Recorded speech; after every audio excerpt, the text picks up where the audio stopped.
راستہ پر بیٹھنے والوں کے 8 کام۔ رسول اللہ صلی اللہ علیہ وسلم نے فرمایا کہ راستوں میں بیٹھنے سے بچو۔ لوگوں نے عرض کی یا رسول اللہ صلی اللہ علیہ وسلم، ہمیں راستہ میں بیٹھنے سے چارہ نہیں، ہم وہاں آپس میں بات چیت کرتے ہیں۔ فرمایا جب تم نہیں مانتے اور بیٹھنا ہی چاہتے ہو تو راستہ کا حق ادا کرو۔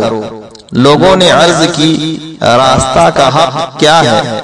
فرمایا کہ نظر نیچی رکھنا اور اذیت کو دور کرنا اور سلام کا جواب دینا اور اچھی بات کا حکم کرنا اور بری باتوں سے منع کرنا، اور ایک روایت میں ہے کہ راستہ بتانا، اور ایک روایت میں ہے فریاد کرنے والے کی فریاد سننا اور بھولے ہوئے کو ہدایت کرنا، بخاری و مسلم۔ اور فرمایا جو شخص ہمارے غیر کے ساتھ تشبہ کرے وہ ہم میں سے نہیں۔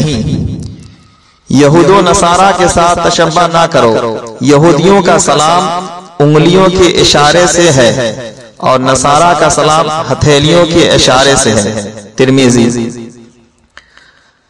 سلام کرنے میں کیا نیت ہو؟ مسئلہ، سلام کرنے میں یہ نیت ہو کہ اس کی عزت و آبرو اور مال سب کچھ اس کی حفاظت میں ہے، ان چیزوں سے تعرض کرنا حرام ہے۔ مسئلہ، صرف اسی کو سلام نہ کرے جس کو پہچانتا ہو، بلکہ ہر مسلمان کو سلام کرے، چاہے پہچانتا ہو یا نہ پہچانتا ہو۔ بلکہ بعض صحابہ کرام اسی ارادہ سے بازار جاتے تھے کہ کثرت سے لوگ ملیں گے اور زیادہ سلام کرنے کا موقع ملے گا۔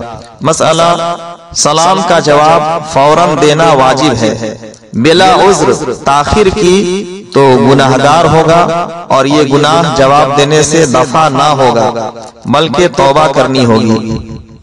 مسئلہ، ایک جماعت دوسری جماعت کے پاس آئی اور کسی نے سلام نہ کیا تو سب نے سنت کو ترک کیا، سب پر الزام ہے، اور اگر ان میں سے ایک نے سلام کر لیا تو سب بری ہو گئے، اور افضل یہ ہے کہ سب ہی سلام کریں۔ یوں ہی اگر ان میں سے کسی نے جواب نہ دیا تو سب گناہگار ہوئے، اور اگر ایک نے جواب دے دیا تو سب بری ہو گئے، اور افضل یہ ہے کہ سب جواب دیں۔ مسئلہ، سائل نے دروازہ پر سلام کیا، اس کا جواب دینا واجب نہیں۔ کچہری میں قاضی جب اجلاس کر رہا ہو اس کو سلام کیا گیا، قاضی پر جواب دینا واجب نہیں۔ حوالہ قانون شریعت حصہ 2 صفحہ نمبر 324۔ ویڈیو پسند آئے تو لائک، شیئر، کامنٹ اور یوٹیوب رضوی چینل لوہردگا کو سبسکرائب کرنا نہ بھولیں۔ دعاؤں کا طالب محمد اشرف اللہ رضوی لوہردگاوی۔